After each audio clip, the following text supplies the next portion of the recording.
Bonjour à tous et bienvenue donc sur Elan TV. Vous êtes dans le premier numéro de l'Entre-deux. L'Entre-deux, donc c'est toute une série de portraits qu'on va vous proposer cette saison, des portraits des joueurs et des membres du staff.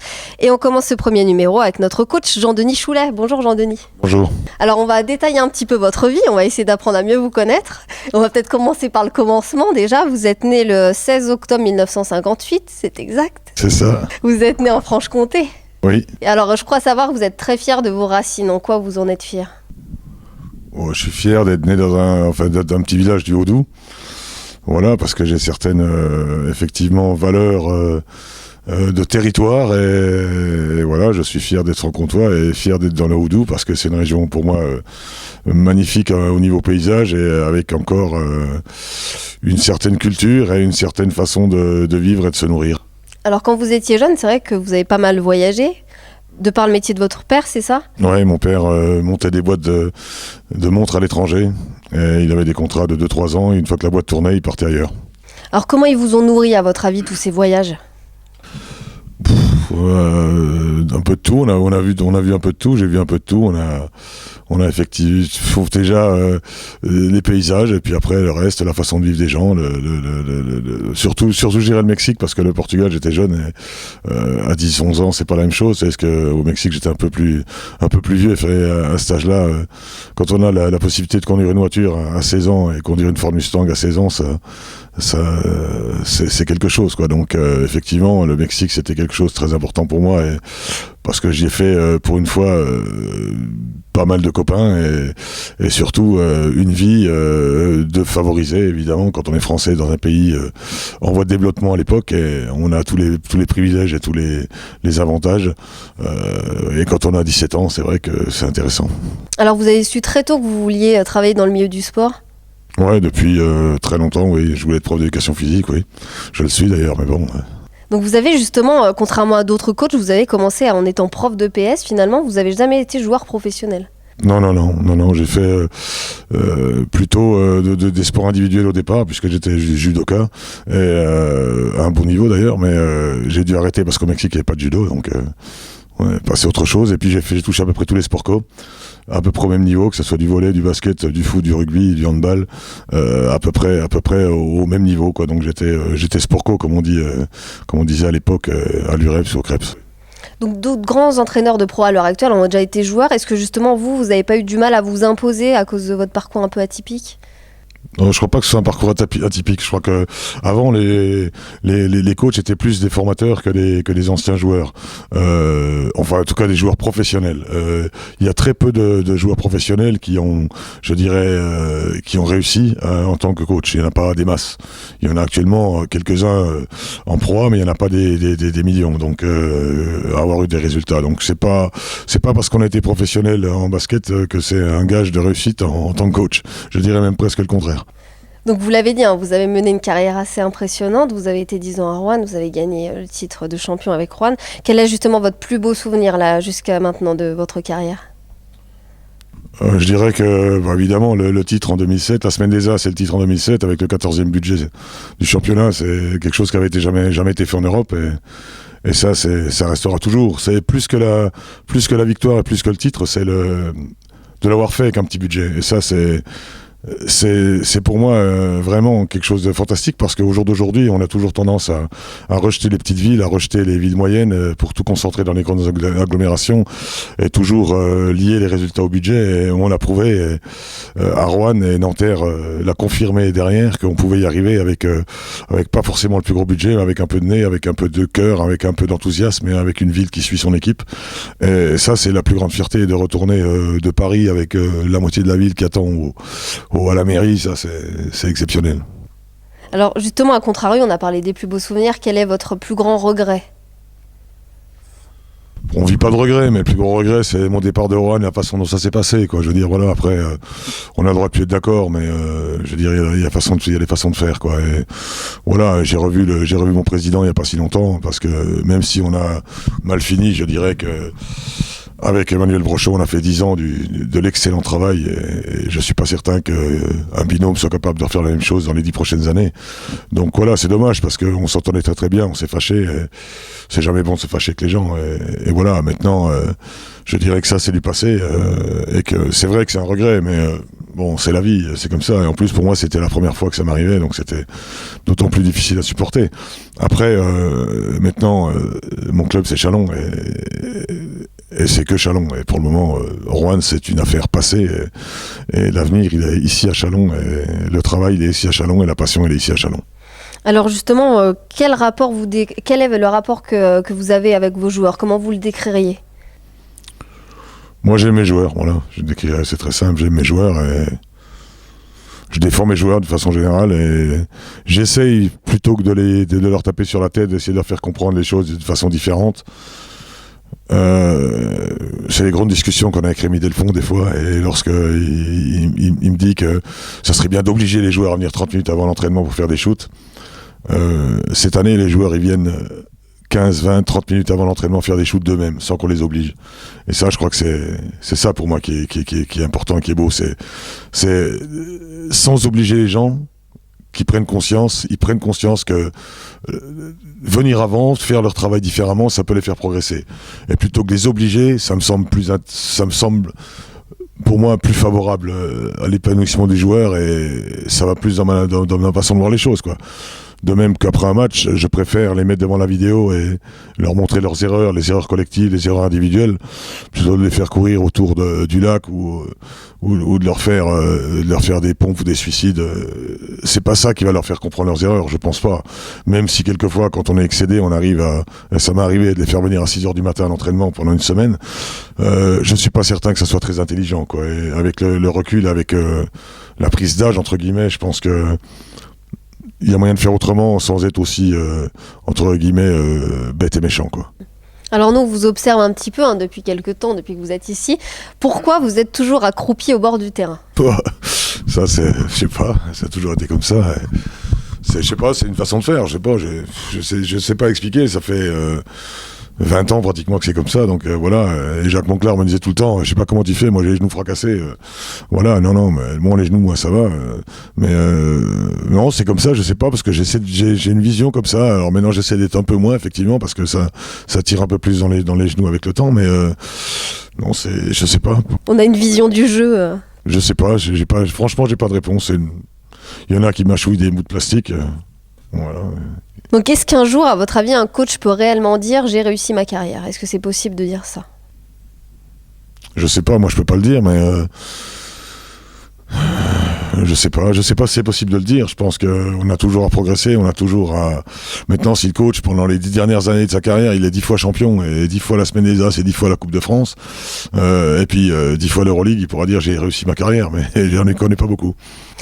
Alors en dehors du basket, vous avez quand même autre chose. En dehors du basket, vous avez notamment 2 filles, vous êtes papa. Donc quel papa vous êtes? On les voit là, vos filles.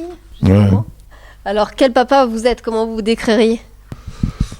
Faut leur demander à elle, hein, mais je sais pas, je crois que je suis assez cool, je pense, trop cool même. Bon, c'est comme ça, je pense que je suis trop cool. Après, bon, j'ai mes idées et j'ai été d'une certaine façon qui n'est pas la leur.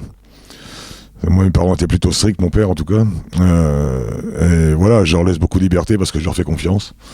Et puis, je crois qu'elles n'ont pas à se plaindre, hein, mais bon, c'est une façon de les élever qui me ressemble pas complètement, parce que je peux être chiant avec certains, dans le travail, où je suis un peu plus conciliant avec mes filles, même si elles vont dire le contraire, mais parce qu'il y a j'ai quand même des priorités dans la vie qui font que l'éducation pour moi c'est important, et on fait pas n'importe quoi, et on se comporte pas n'importe comment avec les gens, et on s'habille pas n'importe comment, et il y a une certaine on peut dire entre guillemets que sur certains côtés je suis un peu vieille France, quoi. Et voilà, je cautionne pas tout ce qui se fait actuellement, le look actuel des gens, les tatouages, les piercings, tout ça, c'est pas mon truc. Alors on nous a dit aussi que vous étiez très proche de vos chiens. Ah oui. Oui. Alors qu'est-ce qui vous apporte à votre avis? Parce que là on a des photos, donc ça je crois que c'est un de vos chiens qui vous a particulièrement marqué. Ouais. C'est ça? Ouais. Ça c'est Hulk, ouais. Les chiens, ça fait jamais... ça vous trahit jamais. Donc voilà. Un chien, on peut toujours compter sur lui. Je dis pas qu'on peut pas compter sur les humains, en tout cas, on peut compter sur sa famille. Mais un chien, ça vous trahit jamais. Je peux pas vivre sans chien. Là, je suis un peu malheureux à Châlons parce que j'ai pas mon chien, j'ai pas la place. Et quand on dit mes chiens, j'ai plus qu'un chien parce que j'ai 2 chiens, mais le deuxième, c'est plutôt le chien de ma femme puisque c'est un teckel, donc même si c'est moi qui lui ai ramené. Moi, j'ai un Beauceron. Voilà, j'aime bien les gros chiens, les chiens impressionnants. Pas pour faire peur aux gens, mais parce que un chien pour moi ça doit être un peu costaud. Les petits machins qu'on voit avec dans les Mini Cooper ou ailleurs, c'est pas trop pour moi des chiens, quoi. Je veux dire, si c'est moi un chien qui se croisait entre un lézard et une chasse d'eau, c'est pas vraiment. Moi j'aime bien les vrais chiens, quoi. Les dogs, les vrais chiens. Et voilà. Alors maintenant, je vais vous montrer 3 objets qui sont censés évoquer quelque chose pour vous. Donc on va commencer par celui-ci. Ouais, ça, c'est la passion qui est née après le Liban. Une passion que j'ai toujours eue dans ma vie, mais que malheureusement ou heureusement pour moi, mon père m'a interdit de pratiquer. Tant que j'étais à la maison, j'avais pas le droit de passer ni de permis moto ni de conduire en moto. Donc j'ai dû attendre de quitter la maison pour pouvoir conduire une 125, parce que évidemment, j'avais pas le permis.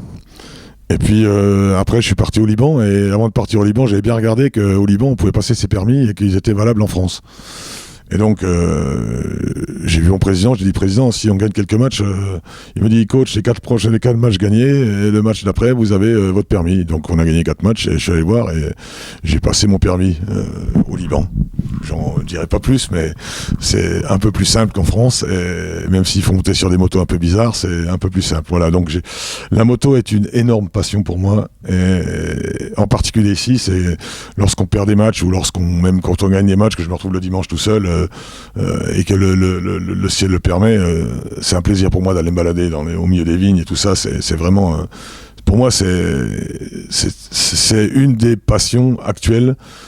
C'est venu il y a quelques années, mais c'est vraiment, au jour d'aujourd'hui, je sais pas, ça m'intéresse plus de conduire les voitures. Pourtant j'ai des belles voitures, hein, mais ça m'intéresse pas. Alors, un deuxième objet maintenant, c'est celui-ci. Ah ouais, ça évidemment. Ouais, lui, B.B. King, ouais, c'est un ancien. Bon, c'est toujours très bon, évidemment, mais ouais, le blues, ouais, parce que le blues, bon, ça, c'est ma.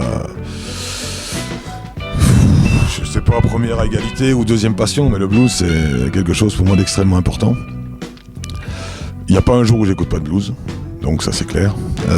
Quand c'est blues, ça peut être blues et blues rock. Donc ça peut être aussi rock. C'est en tout cas pas rap, c'est en tout cas pas R&B. Ça peut être français, mais c'est surtout blues. Alors, évidemment, j'ai 500 gigas de blues.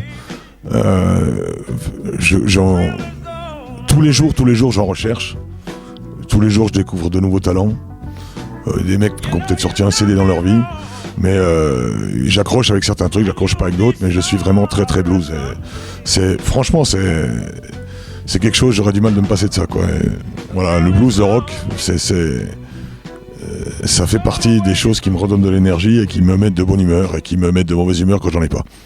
Alors je vais vous montrer un dernier objet. Ouais. On nous a dit que celui de votre maman était particulièrement bon. C'était ouais, le meilleur, ça. C'est vrai ? Bah oui, c'est le meilleur, c'est une mère. Ouais, bah, bourguignon, c'est mon plat favori. Donc avec la blanquette de veau, avec ces choses-là, ça fait aussi partie des vieilles traditions culinaires françaises et des plats mijotés qui sont bien différents du KFC et du McDo. Mais voilà, oui, c'est vrai que le bœuf bourguignon de ma mère, d'ailleurs, elle me fait ça. Il y a 2 choses, il y a le bœuf bourguignon et le Malakoff. Donc voilà. La gastronomie, on sent que c'est quand même important pour vous. Vous êtes un épicurien, vous décririez comme ça ? Ah oui, j'aime bien manger, ouais. Ouais, j'aime bien manger. J'aime bien manger frais, surtout. Alors, pour finir, on a un petit cadeau pour vous. Alors, avant de vous le montrer, je vais vous montrer une photo qui va préparer à ça. Alors, est-ce que vous reconnaissez ça ? Ouais, Jean Lépin. Ça vous évoque quoi, alors ? Jean Lépin, c'est où j'ai connu ma femme, hein, donc il y a quelques années. Ouais, c'est Jean Lépin. On avait une maison, Magali avait une maison là-bas. Pendant très longtemps, pendant 23 ans. Et tous les étés, on était là-bas. On s'est rencontrés sur la plage en jouant au volley, d'ailleurs. Et voilà, ça a commencé comme ça. Et on a toujours... malheureusement, les beaux-parents, par souci d'équité, ont voulu vendre la maison comme il y avait un garçon et une fille, pour donner la moitié, la même chose à chacun. Et c'est pour moi la plus grosse connerie qu'ils aient pu faire, parce que c'était une maison magnifique à 250 mètres de la plage, avec 1500 mètres carrés de terrain. Plus jamais on pourra avoir une maison comme ça, quoi. Alors je vais vous faire voir la petite surprise. C'est notre initiative, mais c'est pas notre... Salut Jean 2, et oui, c'est moi ta surprise. J'espère que tu auras apprécié les photos que j'ai envoyées pour illustrer l'interview, surtout celle de Julien Lépin. Et voilà, 31 ans que nous sommes mariés. Avec un peu d'avance, les filles et moi te souhaitons un joyeux anniversaire. Je te fais une bise. Et pour l'occasion, je voulais te demander si un concours de shoot te tenterait, afin qu'une fois je puisse gagner.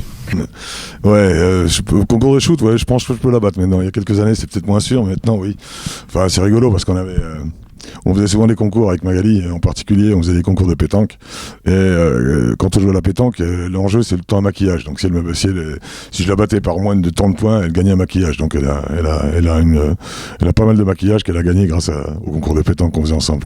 Vous partagez finalement cette passion du sport, hein, elle aussi, c'est une sportive. Ah bah, je crois que si j'étais pas marié avec elle, je pense que je sais pas si je serais marié déjà, parce que supporter les déplacements incessants, supporter la mauvaise humeur du dimanche quand on a perdu, et supporter tout ça, si on baigne pas dans le basket ou si on n'a pas été joueur ou joueuse dans sa vie, c'est difficile. Donc elle le supporte, elle le supporte bien, parce qu'il y a des fois je suis très très chiant. Donc, mais maintenant je le reconnais, alors qu'avant je le reconnaissais moins. Très bien, et bah c'est parfait. Je vous remercie beaucoup de nous avoir accordé cette petite interview. Et merci à vous, je vous retrouve très vite sur Elan TV.